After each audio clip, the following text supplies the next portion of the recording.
시민운동 공동회장님이신 이두호 회장님, 초대 육사 구구동지에 만드신 회장님이십니다. 모셔서 좋은 말씀 듣겠습니다.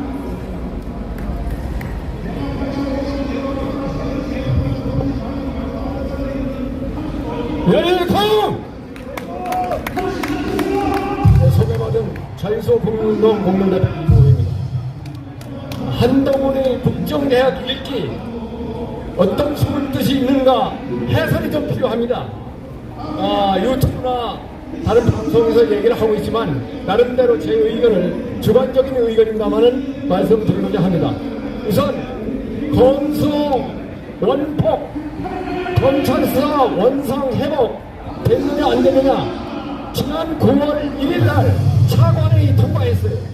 그리고 6일날 국무회의 통과해가지고 10일날 9월 10일부터 시행 예정입니다. 우선 차관회의 통과한 내용을 보면은 수사는 검찰 수사는 부패범죄하고 경제범죄 이 둘에 한해서 해라 등 주요 범죄 이렇게 되어 있습니다만은 전체적으로 내용의 흐름이 두 개 범죄뿐만 아니라 등 주요 범죄에 중점을 두고 시행령을 만들었다는 그런 느낌을 듭니다. 한 5가지 카테고리가 있어요. 우선 부패범죄는 공무원이 부패를 저질렀을 때 뇌물을 수거했을 때 하는 그런 것이 공직상의 직권남용에 해당하는 거예요. 그리고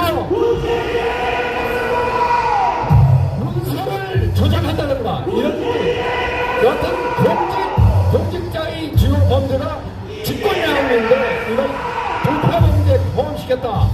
그리고 선거범죄가 부패범죄에 포함됐다. 이렇게 말씀을 드리겠습니다. 그 다음에 경제범죄는 방위산업체는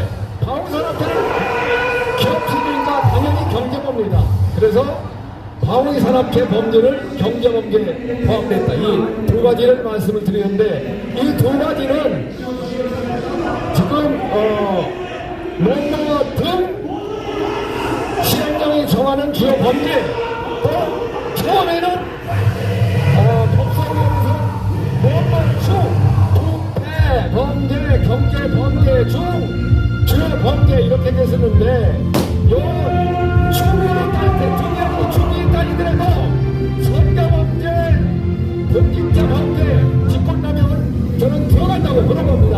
그런데 그 외에 들어가는 것이 앞으로 세 가지 카테고리가 있는데 그 말씀을 드리겠습니다. 그 다음에 조직범죄라는 게 있다면 조직범죄 깡패라든지 그 보이스피싱 이 조직범죄는 혼자 하는 것이 아니라 조직적으로 하기 때문에 이거는 주요 범죄로 속해가지고 그 조직범죄도 검찰이 수사할 수 있도록 한다 이런 말씀이고 그다음에 5.18 진상규명위원회라든지 인권위원회라든지 국정위원회 이런 데는 조사를 하다가 당신들이 조사를 하다가 대통령에도 조사 권한이 있습니다. 검찰의 수사를 의뢰하는 규정들이 있어요. 그러나 이런 규정을 개정하지 않는 한 경찰도 할 수 없는 겁니다. 그러니까 사문화가 되는 거예요. 이런 법을 별도로 요번에 카테고리를 정확히 나누려면 그 경찰의 이건 범죄수사를 넘기라고 했어야 됩니다. 그러니까 그걸 못했기 때문에 이런 특별한 업무가 없는 한 해명을 통해서 경찰이 수사하고 있는 것을 하라고 했는 것은 그대로 검찰을 수사하겠다 이런 내용입니다. 그리고 이런 게 있습니다. 직접 관련성이라는 조항이 시행령이 있는데 이걸 삭제했다는 얘기는 무슨 얘기냐면 지금 경찰의 수사를 할 때 경찰에서 검찰의 수사를 넘길 때 이런 내용에 대해서 수사를 해달라고 하는데 경찰에서 별도로 언론인 내용이 없으면은 경찰이 마음대로 수사를 못하다고 있어요. 현재는. 그러니까 현재 뭐 예를 들면 국회의원이 교연에 대해서 수사를 한다 하는데 경찰에서 넘길 때 이러한 범위에서 수사를 의뢰했는데 따로 진짜 범죄가 나타났어. 그러면은 경찰을 다시 연관에 속죄해야 돼. 이런 인권 문제가 중복 수사가 된다 해가지고 이 조항을 뺐습니다. 너무 시끄러운 소리 들리는 거 아니에요? 이렇게 다섯 가지가 카테고리가 있다. 그런데 이번에 법무부에 의뢰했던 보면은 보건복지부 권익위원회 대검찰관 특검 대법원 검찰의 수사를 확대해달라는 내용이 많았다는 얘기가 지금 언급돼 있습니다. 뭐 참고로 말씀을 드리고요. 그 다음에 여러분들한테 있는 한동훈 장관의 행보를 알 수 있는 내용 중에서 이재명하고 이명은 검찰에 성취했고 권리력으로 김혜영도 마치 경찰에서 수사를 의뢰했습니다. 그래서 이재명은 9월 6일날 출두를 하도록 돼 있고 그런데 왜 9월 6일이냐 9월 9일날 시효가 끝납니다. 시효가 끝나기 때문에 9월 6일날 검찰에 출두를 하고 있습니다. 그럼 왜 이렇게 막판까지 끌었을까요? 여기에 대해서는 언론들이 없습니다. 그리고 이런 내용들이 검찰에서 흘린 것이 아니라 이재명하고 이재명 보좌관을 상호간에 문자로 주고받은 내용이 이제 흘러 나왔습니다. 여기서 우리가 이 한동훈 법무장관의 어떤 생각을 가지고 이렇게 이런 내용을 가지고 흘리지 않았을까? 저는 인권 존중한다고 제가 얘기를 했습니다. 이 사람들이 윤석열 정부는 인권 존중을 크게 내세우고 있다. 그래서 지난번에 어부들 귀순하게 했다는 어부 또 해수부 공무원 인권 차원에서 이건 문제를 지금 삼고 있습니다. 그래서 인권을 존중하기 위해서 피의자도 피의 내용을 흘리지 않았다는 얘기를 여러분한테 알리고 싶습니다. 그랬더니 이재명이는 이게 아마 여러 가지 생각을 했을 겁니다. 그러나 자기들을 지지하고 있는 이른바 개딸들한테 이거 알려야 되겠다 해가지고 이걸 터뜨린 겁니다. 그래서 아마 법무부나 한동훈 장관이나 이런 사람은 나중에 포토라인에 안 세울 수도 있습니다. 그러나 내가 볼 때는 이 점이 쓸 거라고 생각합니다. 그래서 자기들 지지 세력한테 싸우도록 지금 싸움을 지금 걸고 있다 이렇게 말씀드립니다. 이 대목에서 분명히 여러분들한테 말씀드리는 건 이재명이가 지금 싸움을 걸고 있다. 자기들 개판을 시켜가지고 걸고 있다. 그걸 우리가 확실히 안 된다는 말씀을 여러분들한테 드리고자 하는 겁니다. 그래서 이거는 우리가 뭐로 보이나 지금 이재명이는 하도 털다가 안 되니까 이제 나를 검찰에 출두시키는구나 이렇게 얘기를 하고 있습니다. 그리고 이건 정치적인 보복이다 뭐 이런 식으로 용어를 쓰고 있어요. 근데 이 정치적인 보복이란 얘기가 아니라 우리가 볼 때는 그렇지 않습니까? 이 거짓말 정권을 지금 타도해야 되는데 거짓과 진실의 싸움이다 여러분. 그렇게 아셔야 되겠죠. 이 얘기는 누구 있냐? 조선일보 김광일의 쇼에서 김광일 기자가 이렇게 얘기했어요. 이건 거짓과 진실 싸움이고 공정과 부패의 싸움이고 개딸과 국민의 싸움이다 이렇게 얘기했어요. 그래서 우리가 분명히 이 싸움에서 이겨야 되겠습니다 여러분. 아시겠죠?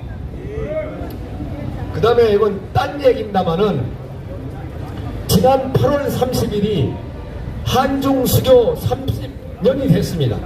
제가 중국에서 재정경제관으로 3년 반 근무했어요. 그래서 여러분들한테 대한민국 문화의 전통이 중국과 전혀 다르다라는 말씀을 반드시 말씀을 드리고 싶습니다. 우리 문재인이 중국 가서 뭐라고 했습니다. 저 큰 봉오리, 중국은 큰 봉오리야, 우리는 작은 봉오리라고 했습니다. 이거야말로 4대주의 근성입니다. 그게 아니고 제가 중국에서 근무하면서 이렇게 살펴보니까 황하 문명, 인류 문명의 3대 발상지가 나일강의 이집트 문명, 황하의 중국 문명, 메소포타미아의 이란 문명 이렇게 돼 있죠. 근데 그 시기에 압록강 백두산의 문명이 있다고 저는 생각합니다.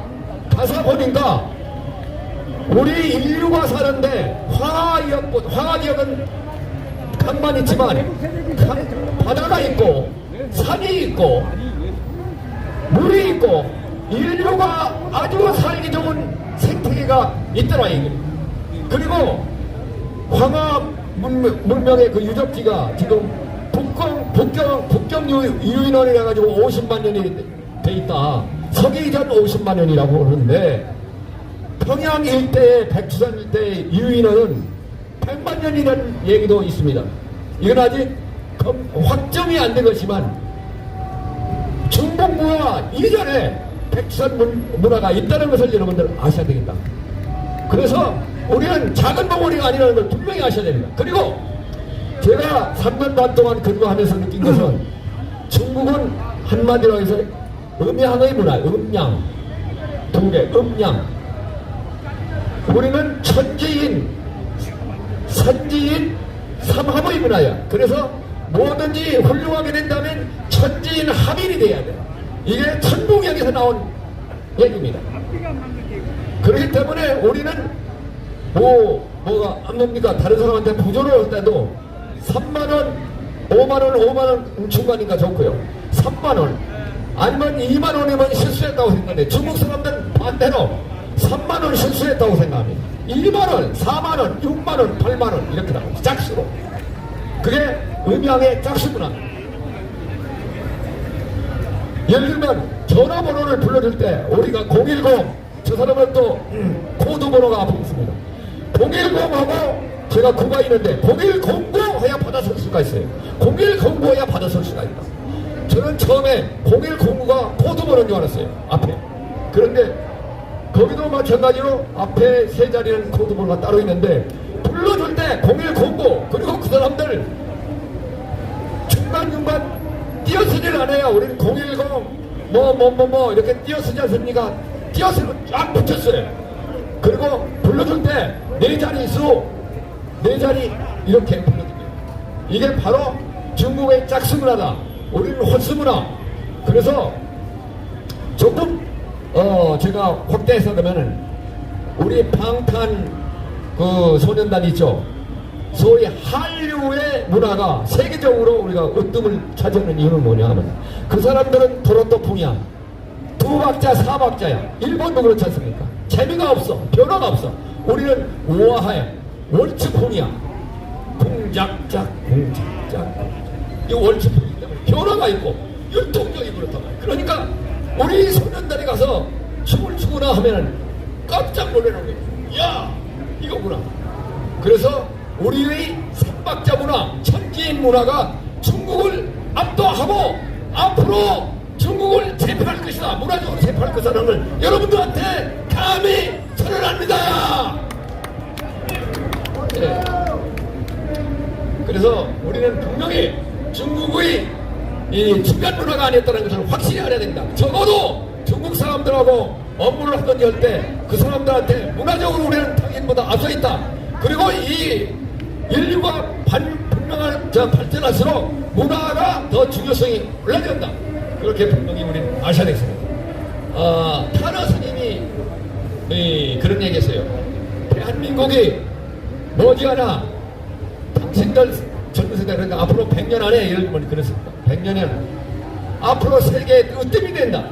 뭐해서 먹고 사는데 뿐만 아니라 문화적으로 으뜸이 된다는 말을 하십니다. 그래서 처음에는 제가 거기를 안 듣는데 이것저것 제가 상사를 하다 보니까 파르 스님 말씀이 맞다는 말씀을 드립니다. 자, 그러면 우리가 결론에서 지금 아까 우리 연선것도 말씀하셨다시피 이 적국좌파들이 윤석열 정부를 무너뜨리기 위해서 이미 시동을 걸었어요. 전전 2주 전에 제가 8시경에 광화문에 가보니까 윤석열 퇴진, 김건희 국정조사랑 그렇게 시위를 하더라고요. 행진을 해요. 근데 오늘 오다 보니까 여기 김상진이라고 있는데 김상진이 내가 바로 미리 신고해가지고 그 자리를 뺏었어요 지금. 김상진이 아마 저녁 때만 행진을 하려고 그런 것 같습니다. 그 좌파들은 저녁을 좋아합니다. 저녁. 그래서 앞으로 촛불 시위할 때 그 저녁을 자기들이 좌우지하려고 지금부터 그걸 하고 있는데 꿈꾸기 시작을 알고 우리 김상진 애국 동지가 딱 저쪽을 점령을 했어요. 그래서 우리도 저들한테 결사적으로 대응을 하면서 우리 윤석열 정부가 성공하고 그 다음에 박근혜 대통령도 기회가 있도록 하셔야 되겠습니다. 감사합니다. 밀고